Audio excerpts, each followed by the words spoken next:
नमस्ते दोस्तों, मैं विजय ठक्कर और आप सबका स्वागत करता हूं हमारे एक नए वीडियो में। अभी आज के वीडियो में हम लोग कोई भी चार्ट डिस्कस नहीं करने वाले हैं, मार्केट की बात नहीं करने वाले हैं। तो अगर आपको वो देखना है तो ये वीडियो मत देखिए। बट अगर आप लोगों को स्टॉक मार्केट में करियर बनाना है तो आप ये वीडियो ज़रूर देखिए।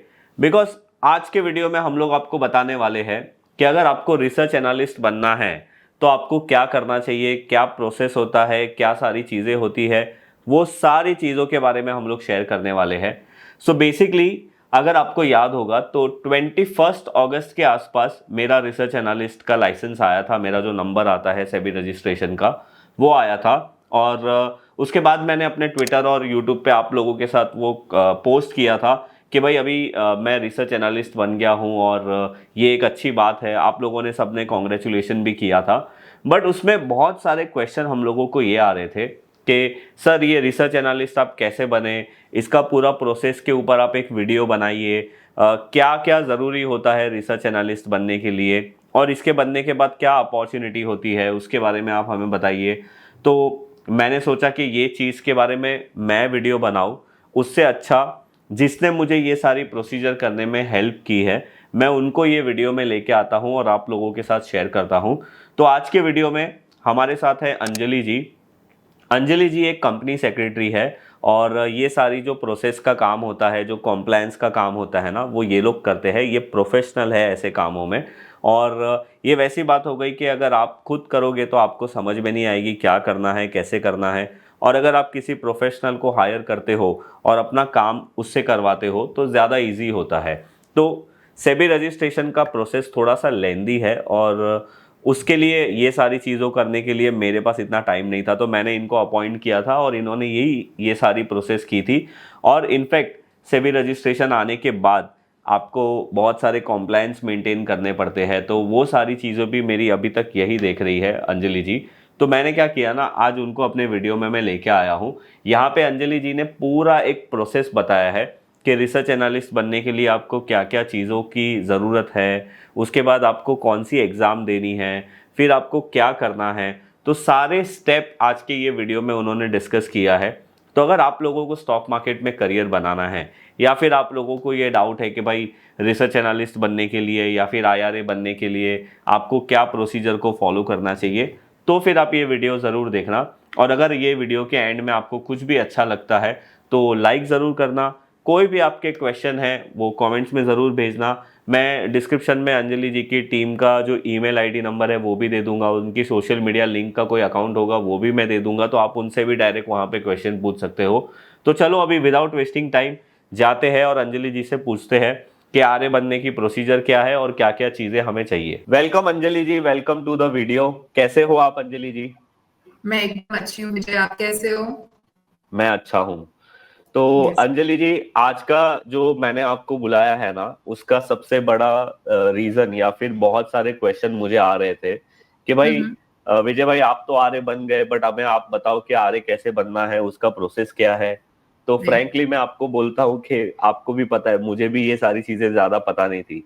जब मैंने ये सोचा कि भाई ये प्रोसेस करना है तो मैंने अपने फ्रेंड से बात की और उन्होंने मेरा मतलब उन्होंने मुझे आपका नंबर दिया और फिर हम लोग कनेक्ट हुए और उसके बाद आप मुझे गाइड करते गए और मैं काम करते गया, वैसे हुआ।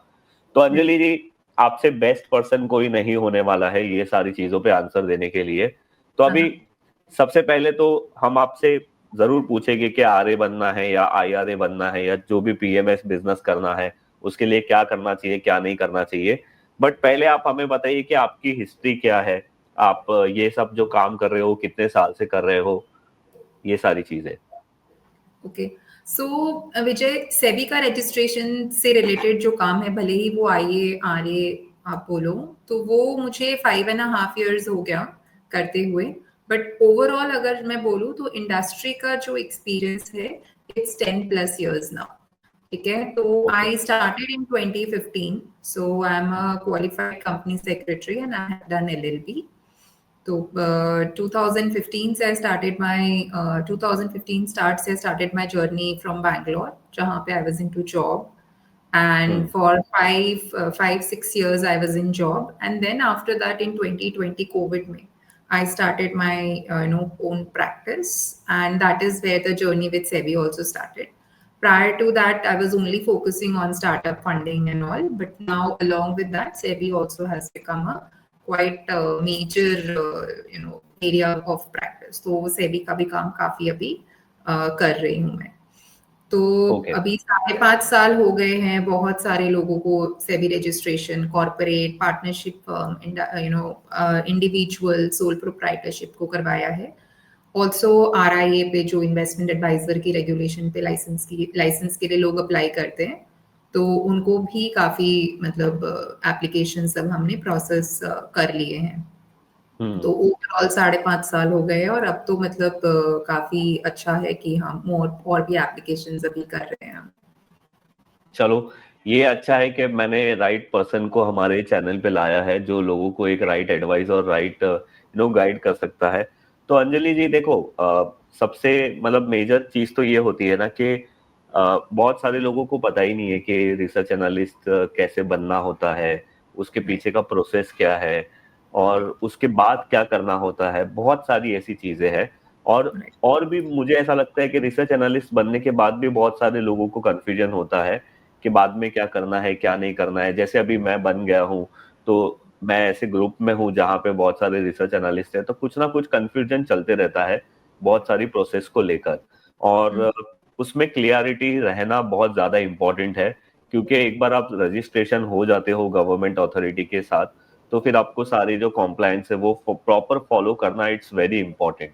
तो आज के वीडियो को है ना हम लोग कुछ पार्ट्स में डिवाइड करेंगे एंड मैं आपको कुछ क्वेश्चन पूछने की कोशिश करूंगा, जिससे मोस्ट प्रोबेबली हमारे सारे व्यूअर्स के जो आंसर है वो मतलब कंप्लीट हो जाएंगे. तो सबसे पहले तो ये मुझे आप बताइए अंजलि जी कि अगर किसी को रिसर्च एनालिस्ट बनना है या IRA बनना है तो उसको पहला स्टेप क्या होता है, क्या क्या चीजों पे ध्यान देना चाहिए और कैसे करना चाहिए. ओके. सो मुझे सबसे पहली चीज, let's say there is some person जिसको लाइसेंस चाहिए एंड उसको नहीं पता कि उसको कैसे प्रोसीड करना है. सबसे पहले चीज वो ये फिल्टर आउट करे कि उसकी बिजनेस ऑब्जेक्टिव क्या है. उसके लिए he will have to decide कि उसको आइदर इंडिविजुअल लाइसेंस के लिए जाना है कि कॉर्पोरेट लाइसेंस के लिए जाना है. ये एक बाइफिकेशन जो है during my consultancy calls also I come across a lot of people जिनको यही नहीं पता कि उनको इंडिविजुअल के लिए जाना चाहिए कि कॉर्पोरेट के लिए जाना चाहिए, है ना. वो एक चीज सबसे पहले फिल्टर आउट करके सॉर्ट करना है कि इंडिविजुअल के लिए जाना है कि कॉर्पोरेट के लिए जाना है. सेकेंड, लेट्स से अगर द पर्सन नीड्स टू सी कि उसकी एलिजिबिलिटी क्राइटेरिया मीट हो रही है कि नहीं हो रही है. अगर सपोज किसी का टेक्निकल बैकग्राउंड है, किसी ने बीटेक करा है, MCA करा है, मास्टर्स इन कॉर्पोरेट का कंप्यूटर एप्लीकेशंस एंड ऑल, वैसे वाले लोग क्वालिफाई नहीं करेंगे लाइसेंस के लिए. ओनली वैसे वाले लोग जिनका कॉमर्स में एक्सपीरियंस है, लेट्स से कोई MCOM है, BCOM है, ठीक है, MBA है, वैसे वाले लोग जो हैं वो ही सिर्फ लाइसेंस के लिए एलिजिबल है. So let's say there is one person and उसका जो है उसने MBA कर लिया, वो भी फाइनेंस में, या फिर there is somebody who has done BBA और BCom और उसने MCOM कर लिया, इट हैज कॉमर्स से रिलेटेड एजुकेशन है, तो वो नेक्स्ट स्टेप के लिए जा सकता है, that is going for the NISM for research analyst. तो आप एक बार सबसे पहले एजुकेशन को सॉर्ट करो, उसके बाद में नेक्स्ट स्टेप आपको ये देखना है कि आपको NISM का जो सर्टिफिकेशन एग्जाम देना है वो कौन सा देना है. नाउ उसके लिए भी देयर इज रिसर्च एनालिस्ट का exam which is NISM series 15.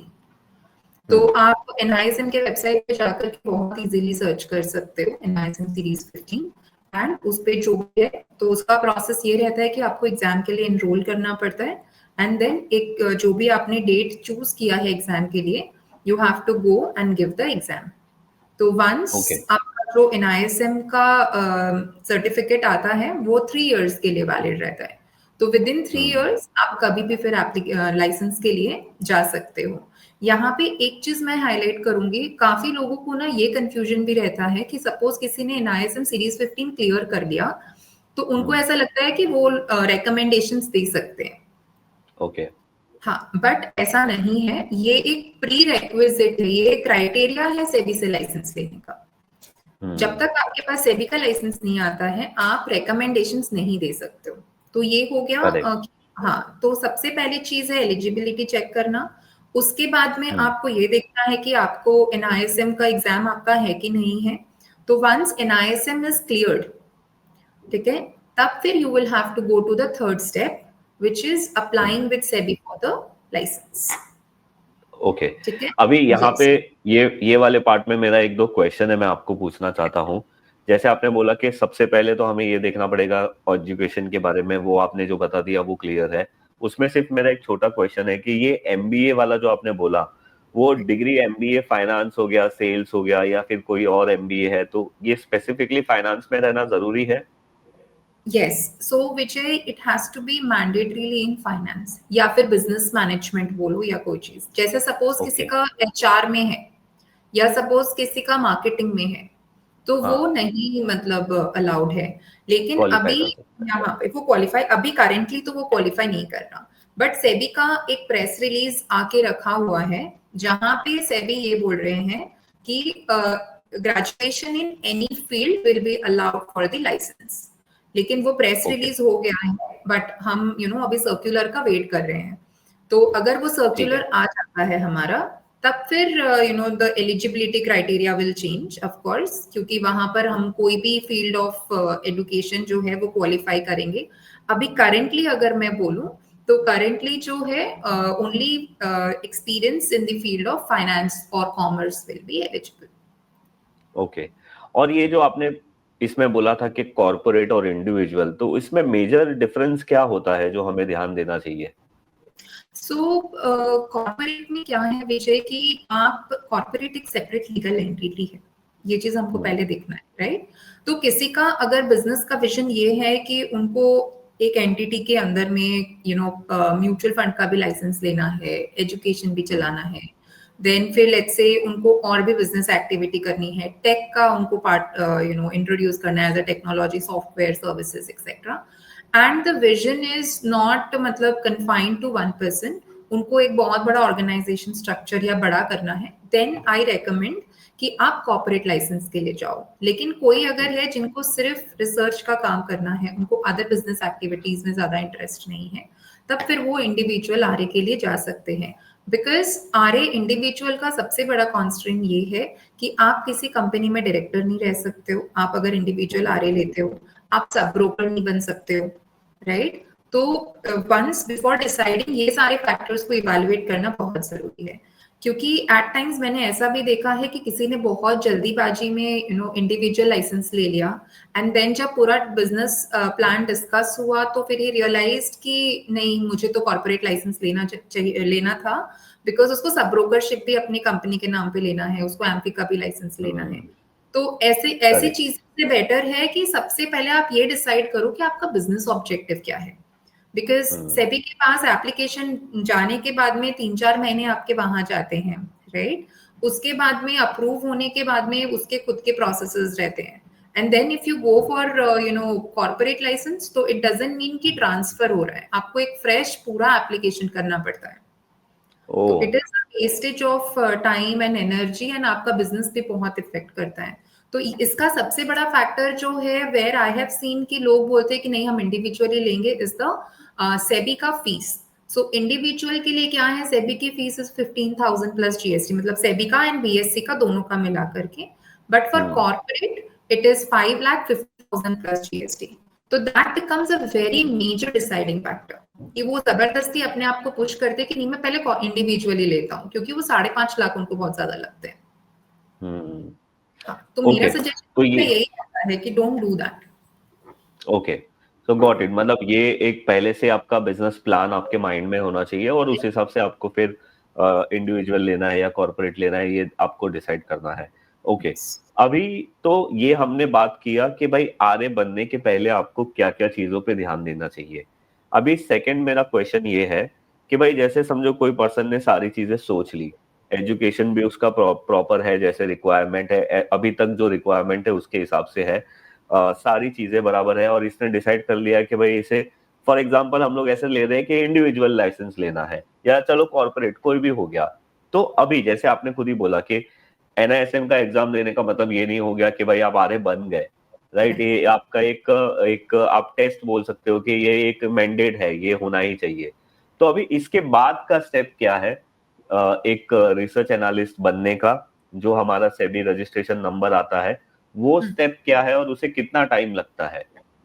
Okay, सो विजय, इसमें ना वंस आपने डिसाइड कर लिया, लेट्स से कि आपको इंडिविजुअल जाना है या कॉर्पोरेट जाना है, मैं अज्यूम करती हूँ लेट्स से इंडिविजुअल जाना है आपको, ठीक है। तो next thing you have to see is कि जो भी पेपर वर्क रिक्वायरमेंट है, क्योंकि आपने एडुकेशन वाला चीज तो सॉर्ट कर लिया, उसके अलावा भी काफी सारी अदर डॉक्यूमेंटेशन की जरूरत पड़ती है। जैसे फॉर एग्जाम्पल आपको आपका ITR 3 साल का लगेगा, राइट। 3 साल के आपको ITR चाहिए, आपका पैन आधार प्रॉपर है कि नहीं है।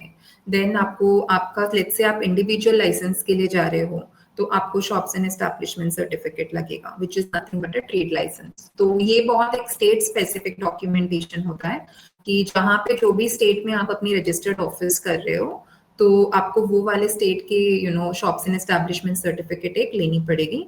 और आपको एक place of office is very important, कि प्लेस ऑफ ऑफिस आपका क्या है वो आपको आइडेंटिफाई करना बहुत जरूरी है। ये एक अनदर वेरी इंपॉर्टेंट पॉइंट है कि आप बिफोर प्रोसीडिंग अपना प्लेस ऑफ ऑफिस को फाइनलाइज करो। उसके अलावा contact detail and email ID, ये बहुत फ्रीक्वेंट होता है कि हम पहले खुद के पर्सनल ईमेल आईडी से और फोन नंबर से रजिस्टर कर लेते हैं, एंड देन वी रियलाइज कि हमारी ईमेल्स एंड फोन्स जो है वो फ्लड हो गए, एंड देन फिर जाकर के हम पोर्टल पे चेंज करते हैं। तो वो सारी चीजें जो हैं वो पहले ही, अगर आपको एक डिफरेंट नंबर लेना है, डिफरेंट डेडिकेटेड ईमेल आईडी करना है, तो वो सारी चीजें आप रेडी करके फिर उसके बाद में BSc के पास में सबसे पहला एप्लीकेशन जाता है। तो BSc के खुद के डिफाइंड सेट ऑफ डॉक्यूमेंटेशन है, तो वो पूरे डिक्लेरेशंस बनाना, पूरा चेकलिस्ट फिल करना, और फिर BSc में पोर्टल पे एप्लीकेशन डालना। तो सबसे पहले जो है एप्लीकेशन BSc को जाती है, उसके बाद में BSc से जो भी टू एंड फ्रो होना है BSc के पास एप्लीकेशन जाएगा, एंड देन फिर BSc जो है क्वेरी अपनी जो भी लिस्ट है वो भेजते हैं, and that goes around for 3-4 times. ये तो 3-4 बार तो चलता ही है। Once BSc approves the application, which is the in principle approval, then फिर एक फॉर्म A बोल के जनरेट होता है, which the person needs to sign and send it back to BSc। अब वो BSc फिर क्या करती है, सेबी को भेजती है, और ये वाले ट्रांजिशन के बीच में एक चालान जनरेट होता है, which is the application fees for SEBI. तो आपका जो इंडिविजुअल को लेकर के हम चल रहे हैं कि इंडिविजुअल लाइसेंस का है, तो आपको 2000 प्लस GST का जो अमाउंट रहेगा उसका एक चालान जनरेट होगा। आप उसको पेमेंट करोगे, आप फॉर्म में साइन करोगे, तो एप्लीकेशन जो है वो सेबी को चला जाएगा। उसके बाद में chances of query is very less. कुछ भी क्वेरी आती है तो सेबी BSc को डायरेक्टली पूछती है, BSc खुद से रिवर्ट करती है, तो हमारा इंटरवेंशन उसमें बहुत ज्यादा नहीं रहता है। बट येस, BSc के एंड से डिले बहुत होता है in response, because of course अभी करेंटली हम ये देख रहे हैं कि बहुत लोग एप्लीकेशंस डाल रहे हैं, तो उनके पास में भी बैंडविड्थ की इशू है, तो उनसे रिवर्ट का थोड़ा सा टाइम लगता है। वंस सेबी जो है वो अप्रूव कर देती है लाइसेंस को, after then you get the challan for the registration and for the membership from BSc। तो सेबी का आपको आएगा 3000 प्लस GST का, which is the registration fees. And क्योंकि BSc जो है वो ओवरऑल एडमिनिस्टर कर रहा है, तो they will be charging you the membership fees. Now membership fees जो आता है वो 10,000 प्लस GST का आता है, and it is valid for a period of 5 years, which means कि 5 साल के बाद में आपको फिर रिन्यूअल फीस को पे करना है। अच्छा, ठीक है। एंड इसके बीच में एक चीज है कि आपका वंस आपके चलान्स के पेमेंट हो गए, आपको सेबी का ये ISIN नंबर मिल जाएगा, बट सर्टिफिकेट जो है वो आफ्टर FD क्रिएशन होगा, क्योंकि जनवरी में सेबी ने नया रूल मतलब जो लेकर के आए थे वो लोग कि आपको इंस्टेंट पहले था नेटवर्क का requirement, which is now done away with. हमारा नेटवर्क का रिक्वायरमेंट नहीं है, which is a blessing for corporate. ठीक है, इंडिविजुअल के लाख रुपए हैं तो बहुत ज्यादा कुछ फर्क नहीं पड़ता, बट जो है लेट्स से उनका नेटवर्क का रिक्वायरमेंट हट गया, बट FD का रिक्वायरमेंट आ गया है, तो उनको लाख रुपए की FD करनी है, एंड देन फिर वो सेबी को सबमिट करना है। फिजिकल कॉपी भी जो है वो जाता है BSc के ऑफिस में, एंड आप BSc को FD का सर्टिफिकेट आप ईमेल कर दोगे, फिर वो आपको सेबी का सर्टिफिकेट दे देंगे, रजिस्ट्रेशन सर्टिफिकेट एंड एक एनलिस्टमेंट लेटर जो है वो जनरेट होता है। Once that is done, which means कि आपका जो है सेबी का रजिस्ट्रेशन फाइनली कंप्लीट हो गया। तो एक जो आपका पूरा लेग है दैट इज कंप्लीटेड। करेक्ट। तो यस। ये जो आपने प्रोसेस बताई ना, वो मतलब आपने जिस तरीके से बताई है, मैं आपको रिक्वेस्ट करूंगा कि आप उस तरीके से ही लिख के आप हमें दे देना, तो हम उसको हमारे नीचे डिस्क्रिप्शन में डाल देंगे। उससे श्योर। जिसको भी ये प्रोसेस खुद फॉलो करना है, वो ये राइट। एटलीस्ट स्टेप समझ जाएगा और वो कर लेगा। अच्छा, राइट। अभी एक स्टेप आता है, थर्ड स्टेप, कि भाई जैसे अभी समझो सेबी रजिस्ट्रेशन नंबर आ गया। पहले हमने रजिस्ट्रेशन नंबर के लिए क्या करना चाहिए वो देखा। उसके बाद अभी हमारे पास रजिस्ट्रेशन नंबर आ गया। अब नेक्स्ट स्टेप ये है कि समझो ये पर्सन को अभी अपना बिजनेस या कुछ स्टार्ट करना है, सर्विस स्टार्ट करना है, तो उसके लिए क्या क्या चीजें करनी पड़ेगी? ओके।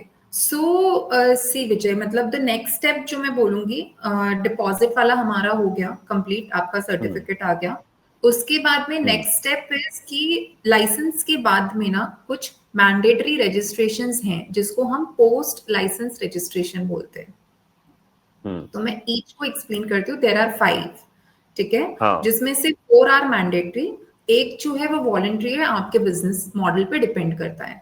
ठीक है, तो सबसे ओके। पहला है स्कोर्स। ठीक है, तो स्कोर्स रजिस्ट्रेशन जो है वो basically is nothing but, let's say आपने किसी को सर्विसेज दी एंड वो पर्सन जो है ही इज अग्री, उसको आपकी सर्विस से सेटिस्फैक्शन नहीं मिला, तो फिर जो अच्छा। इन्वेस्टर है, जो आपके क्लाइंट है, उनको राइट होगा आपके अगेंस्ट में कंप्लेंट डालने का सेबी के पास। ओके। तो इसका प्रोसेस क्या रहता है कि एक फॉर्म है, वो हमको फिल करके हम्म। भेजना पड़ता है एंड देन फिर इट इज, मतलब ये 2-3 दिन के अंदर में ही आ जाता है, बहुत टाइम नहीं लगता ये वाले रजिस्ट्रेशन पे। आपको हम्म। फॉर्म फिल करके along with your SEBI registration certificate email करना होता है एंड वहां से वो आपको लॉगिन क्रेडेंशियल्स भेज देंगे। नेक्स्ट जो ओके। है, कोर्स के ठीक बाद में मैं बोलूं तो ओडीआर है। नाउ लेट्स से, हम्म। अगर मैं इसको लेग में समझाऊं, तो लेट्स से किसी ने स्कोर्स में कंप्लेंट डाला एंड स्कोर्स पे कंप्लेंट डालने के बाद that person is not satisfied and जो भी ओके। जो से भी रेस्पॉन्स आया उससे भी let's say he is not satisfied. ठीक है, ओके। द इन्वेस्टर जो क्लाइंट है आपके, उनके पास में राइट है कि वो ओडीआर पे आपके अगेंस्ट कंप्लेंट डालें। अच्छा। यस। तो ODR is online dispute resolution, जहां ओके। पर एक आर्बिट्रेटर जो यूजुअली सेबी का ही, और मतलब कैम्स का या सेबी का ऑफिसर रहता है, he acts as a arbitrator and वो जो भी हम उसमें क्या है, टर्न अराउंड बहुत फटाफट होता है। एंड उसके ओके। बाद में देर वो एक हियरिंग लास्ट में, after all the dispute, after all the discussion, एक हियरिंग शेड्यूल करते हैं and where the arbitrator would be there, the aggrieved would be there and the SEBI registered RA would be there. Okay. That is how it works. तो इसीलिए वो ODR का भी आपको registration करना पड़ता है। The third hmm. Is the KRA registration. Now KRA registration is another very very important registration, जिसके बिना आप क्लाइंट ऑनबोर्डिंग भी नहीं कर सकते हो, क्योंकि अच्छा। आपको जितनी भी केवाईसीज हैं, जो भी आप क्लाइंट ऑनबोर्ड कर रहे हो, सेबी ने हम्म। मैंडेटरी बोला है कि आपको उनकी केवाईसी करनी है, और जो okay. KYC that has to be done through a registered KRA. Okay. ठीक है, केवाईसी रजिस्टर्ड रजिस्ट्रेशन एजेंसीज हैं, उनसे आपको कोई भी, मतलब आप NSC, CAM, CVL, there are multiple, ठीक है, तो आप हम्म। कोई भी एक चूज करके आप उनसे रजिस्टर कर लो। The fourth is the FIU registration. Now FIU जो है वो आपको जाकर के अप्लाई करना रहता है एंड एफआईयू जो है it is linked with the PMLA, तो एंटी मनी लॉन्ड्रिंग पॉलिसी से इट इज लिंक्ड। तो FIU registration is another very important registration that is needed. ये चारों के जो ओके। होते हैं यूनिक लॉगिन क्रेडेंशियल्स जनरेट होते हैं, जो आपको अपने रिकॉर्ड पे रखना है। एफआईयू का बहुत ज्यादा काम नहीं देखा है मैंने practically, because until and unless there is some case such anti money laundering case, जो आरए के केस में बहुत कम आता है, तो hmm. But still it is a mandatory requirement. तो इसके जो लॉगिन क्रेडेंशियल्स होते हैं वो आपको रखने पड़ते हैं। The fifth okay. one is the try registration. Now that this particular registration is आपका बिजनेस सेंट्रिक है। आपको let's say hmm. Bulk messages, typical जो हमारा स्टैंडर्ड ट्रेडिशनल एसएमएस जो है बल्क मैसेजेस करने का, आपको अगर हम्म। वैसे आपकी मार्केटिंग करनी है, बल्क मैसेजेस भेजना है, तब आपको यहाँ पर रजिस्टर करना होगा ट्राई ओके। रजिस्ट्रेशन पे। Otherwise it is not mandatory. आप व्हाट्सएप पे हम्म। कर रहे हो, टेलीग्राम पे कर रहे हो, तो वो ट्राई में नहीं आएगा। ठीक है। ओके। है ना? यस। तो ये मतलब अभी आपने मुझे बोला कि पहले तो हमें एग्जाम देनी है, उसके बाद राइट। हमें सेबी रजिस्ट्रेशन नंबर लेना है, और वो सेबी रजिस्ट्रेशन नंबर लेने वाला जो हमारा सेकंड प्रोसेस है, उसको कितना टाइम लगता है approx? SEBI registration number licence लेने में विजय अभी प्रैक्टिकली अभी 3 से 4 महीने लग रहे हैं। ओके। और ये तो उसके बाद ये वाला जो स्टेप है, हम्म ये जो सारे पांचों जगह पे हमें रजिस्ट्रेशन करना है बिजनेस शुरू करने के लिए या हम्म। सर्विसेज शुरू करने के लिए, तो उसको और कितना टाइम लग जाता है? आपका ये पूरे रजिस्ट्रेशन को मैं बोलूंगी कि अगर आप पैरेलली करते हो तो हफ्ता भर में कंप्लीट हो जाता है, ओके, मतलब प्रोवाइडेड कोई टेक्निकल ग्लिच नहीं हो, बिकॉज एफआईयू में हमने बहुत फ्रीक्वेंटली टेक्निकल ग्लिचेस देखे हैं, बट हम्म अदरवाइज हफ्ता भर में ये सारे रजिस्ट्रेशन क्लोज हो जाते हैं। हम्म तो मतलब ये सारी प्रोसीजर को 4 से 5 महीना हम लोग, ज्यादा से ज्यादा 5 महीना, कम से कम 3 महीना और एवरेज 4 महीना पकड़ सकते हैं। Yes yes yes. तो आपका फुल्ली मतलब आपने जिस दिन डिसाइड किया कि आपको लाइसेंस के लिए जाना है, उस दिन हम्म से आप 5 महीने लेकर के चलो कि आपका फुल फ्लेज्ड मतलब ऑपरेशन स्टार्ट करने के लिए। हम्म राइट। ओके। तो अब हम लोग पहुंच गए कहाँ तक, जहाँ पे हमारा बिजनेस या सर्विसेज स्टार्ट करना, क्या कैसे प्रोसेस है, क्या है वो, कहाँ तक करना है। अब बात आती है कि जैसे आपने समझो आपका लाइसेंस भी ले लिया, आपका एस्टेब्लिशमेंट भी हो गया, बिजनेस स्टार्ट हो गया है, बट अभी आगे आपको और कौन सी चीजों पे ध्यान रखना है इन फ्यूचर? क्योंकि एक बार आपने बिजनेस स्टार्ट कर दिया तो ऐसा तो नहीं है ना कि भाई हो गया तो हो गया, अभी किसी को कोई रिपोर्टिंग नहीं है, कुछ नहीं है, उसके बाद राइट। भी obviously there are few things which we have to follow. तो वो राइट। क्या होती है? सो विजय, मैं पहले आपको वेबसाइट के बारे में बताना चाहूंगी कि हमारा ओके। जैसे ये 5 रजिस्ट्रेशन जो है वो होने के बाद में एक और सबसे इम्पोर्टेंट मैंडेटरी रिक्वायरमेंट है, वो है वेबसाइट। तो ये ओके। भी एक बहुत इंपॉर्टेंट क्वेरी है जो मेरे पास आती है, जहाँ पे पीपल से कि हमें वेबसाइट, तो हम अभी बिजनेस स्टार्ट भी नहीं करे हैं, व्हाट इफ हम वेबसाइट हम्म नहीं करें, right? But website is a very very important requirement and it's mandatory to have a fully functionable website. Okay. जो भी इंसान, लेट्स से एक इंडिविजुअल जिसकी हम बात कर रहे हैं, जो पहले उसने सॉर्ट कर लिया कि उसको किस लाइसेंस के लिए जाना है, उसने सेबी से भी लाइसेंस ले लिया, उसने वो रजिस्ट्रेशन भी कर ली, उसके बाद में नेक्स्ट स्टेप इसकी उसको अपनी वेबसाइट एक बनानी पड़ेगी। जो भी डोमेन वो लेना चाहते हैं वो डोमेन वो खरीद करके एक वेबसाइट बनाए। It can be a simple website but then it has to have all the information जो रिक्वायर्ड है as per the SEBI guidelines. ठीक है। ठीक है, जहाँ पे वो उसका नाम डालना है, रजिस्ट्रेशन नंबर डालना है, आपको उनका जो भी रजिस्टर्ड ऑफिस एड्रेस है वो डालना है, देन फिर सेबी ने इन्वेस्टर चार्टर बोल के एक डॉक्यूमेंट मैंडेटरी वाली है वो डालना है, फिर hmm investor grievances. Now investor grievances क्या है कि लेट्स से किसी ने स्कोर्स पे कंप्लेन डाला या आप पे डायरेक्टली कोई कंप्लेन आया, तो उसका हम्म जो ट्रैक रिकॉर्ड है, उसका जो रिकॉर्ड्स है वो आपको इन्वेस्टर ग्रीवियंस लिस्ट पे देना होगा। ठीक है, फिर ओके। ग्रीवियंस रिड्रेसल प्रोसेस है कि लेट्स से किसी को अगर कुछ आपसे प्रॉब्लम है या फिर आपकी सर्विसेज से सेटिस्फाइड नहीं है, तो फिर आप किस किस स्टेप में कंप्लेन फाइल कर सकते हो। ऑफ कोर्स सेबी हम्म पहले हमेशा यही चाहती है कि वो आपके पास पहले आए, राइट? ओके। अगर आप सर उनका रिजॉल्व नहीं कर रहे हो तब फिर वो स्कोर्स के पास जाए। और फिर सेबी ने एक करेक्ट। एस्केलेशन मैट्रिक्स बोल के डॉक्यूमेंट है जो मैंडेटरी बोला है, तो वो आपको हम्म अपने वेबसाइट पे डालना रहता है।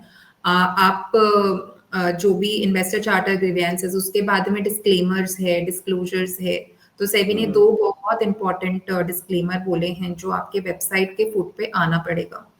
तो वो है, ओके। एंड ऐसे आपका फर्स्ट ईयर ऑडिट के बाद में जो सब्सिक्वेंट ऑडिट हो रही है, जब भी आपकी फर्स्ट ऑडिट हो रही है, तो ऑडिट का स्टेटस भी आपको अपनी वेबसाइट पे मैंडेटरी डालना है। अच्छा। हाँ, तो उसमें ओके। आपका जो वेबसाइट वेदर आपने कंप्लीट किया कि नहीं किया, कौन से फाइनेंशियल ईयर के लिए था, और अगर कोई भी ऑब्जर्वेशन जो आपके ऑडिटर ने बताया है, तो that also have to hmm come in the website. उसके अलावा सेबी का जो भी लोकल ऑफिस आपका एड्रेस है वो, and your head office of course Bombay का है, तो वो मुंबई का ही हाँ। राइट। तो ये सारी ओके। चीजें जो वेबसाइट पे आपको डालना मैंडेटरी है। आपके सारे डिटेल्स प्रॉपरली मेंशन्ड होनी चाहिए। जो भी आपने सेबी के एप्लीकेशन के टाइम पे जो फोन नंबर, ईमेल आईडी डाला है, वही आप इसमें डालिए, वेबसाइट पे डालिए, वहां पे कहीं पे कोई मिसमैच मत डालिए। कि लेट्स से आपने ओके। रजिस्ट्रेशन के टाइम पे लेट्स से आपने अपने पर्सनल एड्रेस पे लाइसेंस ले लिया एंड देन फिर आपने वेबसाइट में कोई ऑफिस का एड्रेस डाल दिया, वो एक मिसमैच हाँ, हो। या तो आप सेबी पे करेक्ट, एड्रेस अपडेट करवाओ, डिटेल्स अपडेट करवाओ, फिर अपने वेबसाइट पे डालो। करेक्ट। तो यस, ये बहुत एक इम्पोर्टेंट रिक्वायरमेंट है विजय, जिसके आगे प्रोसीड करना इज लिटिल डिफिकल्ट। ठीक है। यस। तो अभी इसके जो हमारा बिजनेस वाला जो पार्ट मैंने आपको क्वेश्चन पूछा था कि एक बार हमारा ये सारी चीजें हो गई, उसके बाद हम लोगों को क्या क्या चीजों पे ध्यान देना है वो आप मुझे बताइए। सो आपकी ये सारी चीजें हो गई विजय, उसके बाद तो ऑनगोइंग है, आपका बिजनेस स्टार्ट हो गया, राइट? आपने वेबसाइट पे सारे डिस्क्लोजर्स कर लिए, आपने मैंडेटरी जो भी रजिस्ट्रेशन थे वो कर लिए, ठीक है? हाँ। उसके बाद में है क्लाइंट ऑनबोर्डिंग। ओके। ये सारे स्टेप के पहले तो क्लाइंट ही ऑनबोर्ड नहीं कर सकते हो। अगर मैं स्टेप बाय करेक्ट। स्टेप बताऊं तो आपने पहले लाइसेंस के लिए ले लिया, आपका रजिस्ट्रेशन हो गया, आपकी वेबसाइट भी बन गई। उसके हम्म। बाद में क्लाइंट ऑनबोर्डिंग कैसे करना है। हम्म। नाउ क्लाइंट ऑनबोर्डिंग के लिए सबसे पहली चीज जो आपने केआरए का रजिस्ट्रेशन लिया था, तो वो हाँ। केआरए रजिस्ट्रेशन के क्रेडेंशियल्स यूज करके क्लाइंट का पैन कार्ड नंबर और डेट ऑफ बर्थ आपको लेना है एंड फिर हम्म। उससे आपको केवाईसी फेच करनी है, ओके। ठीक है? तो जो भी आपका केआरए से आप रजिस्टर्ड हो, कुछ एक नॉमिनल सा फीस चार्ज करते हैं for downloading hmm. Each KYC and वो केवाईसी को आपको अपने रिकॉर्ड के लिए रखना है, ठीक है। ठीक है? वो पहली चीज है। दूसरी है कि अभी there is something called terms and conditions, जो हम्म। आपको अपने क्लाइंट से साइन करवाना है। तो यहाँ पे एक ओके। बहुत इंटरेस्टिंग चीज नोट करने की है कि आपके पास लेट्स से कोई क्लाइंट आया और उसको आपसे सर्विसेज लेनी है and you want to charge that person, ठीक है? हम्म। लेकिन जब तक आपने टर्म्स एंड कंडीशंस उससे साइन नहीं करवाई, तब तक आप उससे फीस चार्ज नहीं कर सकते हो। ओके। हाँ, तो ये एक रेस्ट्रिक्शन है। आपने terms and hmm. Conditions onboarding process पे सबसे पहला चीज जो आ जाता है in that case, you have to do the terms and conditions. उसके बाद आप फीस ले लो, उसके बाद में आप केवाईसी करो and then whichever group you want to add, whichever subscription he wants to take, वो सब्सक्रिप्शन लेकर के and then you can start continuing with your services. तो ये हो गया करेक्ट। ऑनबोर्डिंग कैसे करना है। नाउ हाँ, हाँ। आपने क्लाइंट ऑनबोर्ड कर लिया, ठीक है? उसके बाद में अब उनको रिसर्च रिकमेंडेशंस देने हैं आपको, हम्म। राइट? अब रिसर्च रिकमेंडेशंस जब जाता है विजय, तो हम्म। इन दैट केस क्या है कि आपने जो भी रिसर्च रिकमेंडेशंस दिया है, you will have to ensure that it is backed by a proper rational and hmm. उसके जो भी सोर्स डॉक्यूमेंट्स है, विच मीन्स कि अगर आप टेक्निकल एनालिसिस के थ्रू दे रहे हो तो किस कैसे चार्ट को आपने रेफर किया उसकी रिकॉर्ड, आप फंडामेंटल दे रहे हो तो उसका सोर्स, जो भी फाइनेंशियल्स यूज कर रहे हो, जो भी डेटा यूज कर रहे हो फॉर योर एनालिसिस, है ना? एंड इट हैज हाँ। Proper research report that you correct. Have to give to the clients, ठीक है? तो करेक्ट। जो भी रिसर्च रिपोर्ट आप बना रहे हो वो आप अपने क्लाइंट को दोगे। तो व्हाट हैपेंस कि आपने सारी ऑनबोर्डिंग कर ली, आप जो भी रिसर्च रिकमेंडेशंस दे रहे हो उसके साथ में आप रिसर्च रिपोर्ट दे रहे हो। नाउ दैट रिसर्च रिपोर्ट के कंटेंट क्या होंगे? रिसर्च रिपोर्ट के कंटेंट होंगे जो भी आपने एनालिसिस करी है वो, उसमें जो भी आपको रैशनल देना है वो, जो भी आपने रिकमेंड किया वो, प्लस सेबी का जो भी डिफाइंड disclosures and disclaimers हैं। Okay. Yes, and along with that all your registration details, individual अगर है तो आपका compliance officer भी आप ही बनोगे। अगर कोई corporate है तो हम्म। उनका जो भी होगा, there has to be a separate dedicated compliance officer। तो हमारे केस ओके। में अगर इंडिविजुअल का एक्सप्लेन कर रहे हैं तो कंप्लायंस ऑफिसर भी जो है वो इंडिविजुअल ही रहेगा, ठीक है। ठीक है? तो आपके जितने भी रिसर्च रिपोर्ट है आपको वो मेंटेन करने हैं एंड साथ साथ ही साथ आपको रजिस्टर ऑफ क्लाइंट मेंटेन करनी है, विच मीन्स कि हम्म। आपने आपके क्लाइंट का आपने क्या क्या रेकमेंड किया, क्लाइंट का पैन कार्ड क्या है, डेट ऑफ बर्थ क्या है, और सबसे इंपॉर्टेंट चीज आप फीस कितना चार्ज कर रहे हो। नाउ फीस में भी ओके। यहाँ पर सेबी ने रेस्ट्रिक्शन डाली है कि इंडिविजुअल्स और HUF को आप 1.5 लाख से ज्यादा नहीं चार्ज कर सकते, 1.51 लाख से ज्यादा नहीं चार्ज कर सकते हो। ओके। यस, तो ये एक रेस्ट्रिक्शन आपको देखना पड़ेगा। लेट्स से आपके कोई कॉर्पोरेट क्लाइंट है, ठीक है? हम्म। तो फिर आप उससे हायर फीस चार्ज कर सकते हो जो भी आप लोगों ने कॉन्ट्रैक्चुअली अग्री करा है। But okay. इंडिविजुअल हाँ, इंडिविजुअल को आप 1.51 से ज्यादा फीस चार्ज नहीं कर सकते हो। तो मतलब ठीक है। मेजरली यही सारे डेटाज हैं विजय जो मेंटेन करने हैं। हम्म। मतलब आप जो यस भी एक एक जो भी आप एडवाइस दे रहे हो, जो भी आप रिसर्च शेयर कर रहे हो, वो सारी चीजें मेंटेन करनी है और उसको यस प्रॉपर रैशनल के साथ हमारे पास भी रखना है, इनफैक्ट क्लाइंट को भी देना है, राइट? यस यस, क्योंकि तो ऑडिट होती है साल में, इसीलिए। Okay, okay. तो अभी आप मुझे ये बताइए कि समझो कोई एक बिजनेस है जो ऑलरेडी 6 महीने से 1 साल से चल रहा है, तो अभी राइट। उसको कौन सी चीजें ध्यान में रखनी चाहिए जिससे आने वाले टाइम में उसका कोई भी रूल ब्रेक नहीं होना चाहिए, या उसको कॉम्प्लायंस में रहने के लिए क्या क्या करना चाहिए? ओके, सो लेट्स से विजय किसी के 6 महीने पहले लाइसेंस आया एंड वो क्लाइंट ऑनबोर्डिंग करना स्टार्ट कर दिया है, ठीक है, हम्म। और लेट्स से उन्होंने इसमें से कुछ भी कंप्लायंसेस नहीं करे, ओके। ठीक है, हो सकता है बिकॉज उसने लाइसेंस लेके खुद से स्टार्ट कर लिया, उसने कुछ भी प्रोफेशनल सर्विसेज नहीं लिया and he is no clue about it. हम्म।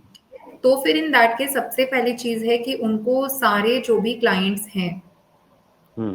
ठीक है, उनसे कॉन्ट्रैक्ट्स जो है वो एग्जीक्यूट करवानी है। ऑफ कोर्स वो नॉन कंप्लायंस है, ठीक है, बट एटलीस्ट उनको जिस दिन पता चले कि हाँ ये हमारे एंड पे, या फिर कोई मतलब ये देखे कि हमारे एंड पे हमारे ये कंप्लायंसेस मिसिंग है, तो वो सारे हम्म। कंप्लायंसेस को उनको ठीक कराना होगा। लेट्स से किसी ने केवाईसीज नहीं करी है तो केवाईसीज करने होंगे।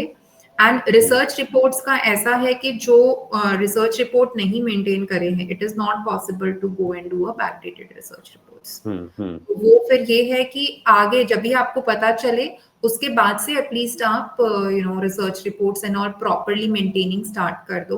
Reason being okay. कि सेबी यहाँ पर लेट्स से इंस्पेक्शन भी कभी होता है तो SEBI always sees the intent. आपका ओके। जो नॉन कंप्लायंस हो गया है, बट अगर सेबी ये डिटरमाइन करती है कि आपको पता चलने के बाद में आपने सब कुछ ठीक कर लिया, still you are hmm. Safe.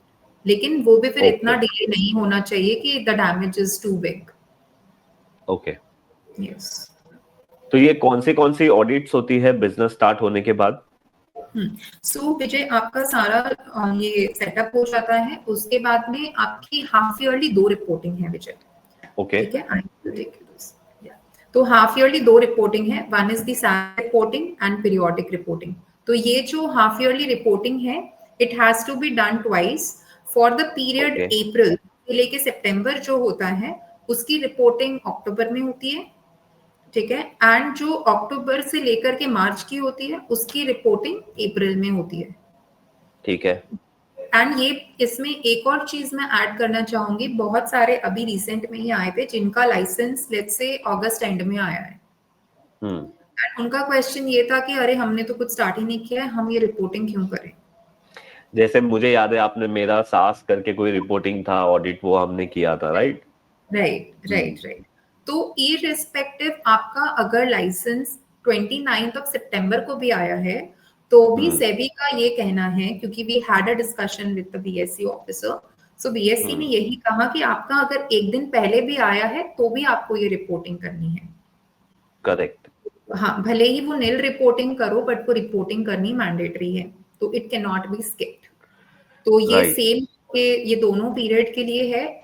SaaS reporting is nothing but कि आपने अगर कोई सॉफ्टवेयर बेस्ड सॉल्यूशंस यूज किया है, जैसे कि आप आप होस्टिंग डोमेन्स यूज करते हो, आप जीमेल यूज करते हम्म। हो, उसका भी आपको डिस्क्लेमर जो है इंफॉर्मेशन सेबी को देना है। पीरियोडिक रिपोर्ट जो है that talks about the number of client that you have, active client कितने हैं, आपके डेटास क्या है, आपका एनआईएसएम स्टेटस क्या है, आपने फीस कितना चार्ज किया, etcetera etcetera. Okay. Periodic reporting is basically to give that information to SEBI। ये दो रिपोर्टिंग के अलावा अब ये जो है ये ऑडिट नहीं है, ये सिंपली पीएससी को रिपोर्टिंग है, ठीक है। ओके। हाँ। Yes। साल में एक बार आपको एनुअल कंप्लायंस ऑडिट करवानी पड़ती है, which is okay. 9 months from the end of the financial year, which is 30th of September। आपकी ये स्लाइड चेंज करोगे? आप जो बोल रहे हो वो एनुअल रिपोर्ट वाला। नहीं, इसमें डाला हुआ नहीं, एनुअल रिपोर्ट वाला तो मैंने बता दिया विजय, ये रहा half yearly okay. Reporting, okay. Okay, got it, got it. Annual audit वाला ये रहा। हाँ, एनुअल ऑडिट। हम्म। ये साल में एक बार हम लोगों को करना है। साल में एक बार जो है विजय एनुअल कंप्लायंस ऑडिट जो है वो साल में एक बार करना है, which is 9 months from the end of the financial year. तो इसका जो है अभी इस साल जो था उसकी रिपोर्टिंग हो चुकी है बाय 30th of अक्टूबर। तो इसका भी प्रोसेस क्या है कि आप ऑडिट करवाओ। ऑडिट में आपके जो भी मतलब ऑडिट रिपोर्ट आपके ऑडिटर साइन करके दे रहे हैं वो आपको बीएससी के पोर्टल पे अपलोड करना है। एंड देन लेट्स से वहां पर कोई आपको नॉन कंप्लायंस आपके ऑडिटर ने मार्क कर दिया, तो you will also have to submit the ATR. ATR is okay. Action taken report. अच्छा, मतलब कुछ ऑडिट में अगर इशू आया है तो उसके ऊपर ये करना यस पड़ेगा, यस राइट? यस। जैसे आपको अगर सेबी ने बोला कि ऑडिटर ने बोला कि आपने रिसर्च रिपोर्ट ठीक से मेंटेन नहीं करी है फॉर एग्जाम्पल, तो फिर आपको what action you have taken to fix that problem, fix that non compliance, वो हाँ, आपको मतलब विद इन 30 डेज वो आपको फ्यूचर में हम इसको और एक्शन। अच्छे से कैसे कर सकते हैं वो हमें बताना है। Yes yes. तो इससे ओके। सेबी का इंटेंट समझ में आता है कि सेबी का इंटेंट ये है कि आप अगर कुछ गलती कर रहे हो, आपके ऑडिटर ने हाईलाइट करी है, आप उसको 30 दिन के अंदर में ठीक कर लो and we are good. Okay, yes. अच्छा है वीडियो तो। हाँ। ये वाली चीज बहुत अच्छी है जो इंट्रोड्यूस हुई है। आईए में पहले भी था विजय, ये आईए में पहले भी था। इस साल से आरए पे भी इन लोगों ने ये इम्प्लीमेंट कर दिया। तो इससे क्या है कि किसी का अगर नॉन कंप्लायंस रहता है तो that person get a chance to correct it. Correct correct. तो ये बहुत एक हाँ। अच्छा इनिशिएटिव सेबी की तरफ से है। तो हम्म। ओवरऑल विजय यही मतलब है। But one thing I have to say कि कोई भी कंप्लायंसेस जो है वो डे वन से ही 1 by 1 करके अगर करेंगे तो फिर इतना बड़ा एक मैनमोट टास्क नहीं लगेगा। Because practically what I have seen कि शुरू में नहीं करते हैं, then towards the audit period they will take everything on their head and do, तो तब वो बहुत करेक्ट। बड़ा टास्क लगता है। यस, तो थैंक यू अंजलि जी। आपने मतलब ऑलमोस्ट हम लोग ने पिछले 30-35 मिनट में सारी चीजों को कवर कर लिया कि आरए कैसे बनना है से लेके बनने के बाद क्या क्या चीजों को फॉलो करना है उसके लिए। और इसका बेटर आंसर या फिर इसका बेटर जो भी क्वेरीज था उसका आंसर कोई और नहीं दे सकता था आपके अलावा, जो मेरे जान पहचान में है। वैसे मार्केट में और बहुत सारे लोग होंगे जिनको ये सारी चीजों के बारे में पता होगा, बट मुझे मुझे आपके बारे में पता था जो ये सारी चीजें जानती है। और आपने ही मेरा पूरा आरए का प्रोसेस, ये जो आपने स्टार्ट टू एंड बताया, जब आप मुझे बता रहे थे ना तो मुझे याद आ रहा था कि हमने कौन से दिन क्या किया था, कब हमने क्या भेजा था। कंटिन्यूसली हम डिस्क्लोजर भेज रहे थे बीएससी में, फिर डॉक्यूमेंट कुरियर कर रहे थे, ये सारी चीज मेरे सामने पिक्चर एज अ फ्रेम हो रहा था। तो थैंक यू अंजलि जी, आपने ये सारी चीजें हमें बताई। एंड मैं आप सब लोगों को बोलूंगा कि अगर आप लोगों को अंजलि जी से कुछ काम है या फिर आपको कुछ प्रोफेशनल एडवाइस लेनी है रिलेटेड टू रिसर्च एनालिस्ट हो गया, आईआरए हो गया, आप पीएमएस का भी देखते हो अंजलि जी? Yes, we have started doing PMS as well, Vijay. हाँ, अब तो कर अगर रहे आप हैं। ऐसा सोच रहे हो कि भाई हमें पीएमएस शुरू करना है या आईआरए करना है या आरए करना है, तो मैं अंजलि जी की टीम का और अंजलि जी का जो टीम का नंबर है वो नीचे डिस्क्रिप्शन में दे दूंगा। देखो, आप लोगों को मैं क्लियरली बता देता हूँ, ना मैंने अंजलि जी से एक पैसा लिया है, ना अंजलि जी ने मुझे कुछ पैसा दिया है। इनफैक्ट मैंने उनको फीस दी है जो ये सारी प्रोसीजर उन्होंने की है वो करने के लिए। मेरा क्लियर इंटेंशन आप लोगों के पास अंजलि जी को लाने का ये था कि आपने जो मुझे क्वेश्चन पूछे, अंजलि जी बेसिकली मैंने जिस दिन ये अपना लाइसेंस नंबर आ गया था, मैंने एक ट्वीट किया था और यूट्यूब पे एक पोस्ट किया था, तो सब लोगों ने मुझे बहुत सारे क्वेश्चन पूछे कि सर आपने ये कैसे किया, हमें बताओ, हमें भी करना है। तो मैं यही सोच रहा था यार कि इसका आंसर मैं कैसे दूं, मुझे भी नहीं पता, मुझे तो किसी ने हाथ पकड़ के ये सारी चीजें करवाई और मैंने कर दी है। हाँ, ये है कि भाई जो भी प्रोसेस थी वो आपने मुझे गाइड किया, तो मैंने सोचा आपसे वीडियो बना के सब लोगों को बता दे। तो Right. Thank you Anjali ji, Thank you so ये much, आपका Vijay. टाइम देने के लिए। और अगर आप लोगों को ये वीडियो अच्छा लगा है तो आप हमारी वीडियो को लाइक और शेयर कर सकते हो। अगर आपके कोई भी डाउट्स है रिलेटेड टू ये आरए हो गया, आईआरए हो गया, तो आप अंजलि जी की टीम को कांटेक्ट कर सकते हो या फिर कमेंट्स में अपने डाउट्स छोड़ सकते हो। Thank you Anjali ji. Thank you, Vijay. Thank you so much for having me.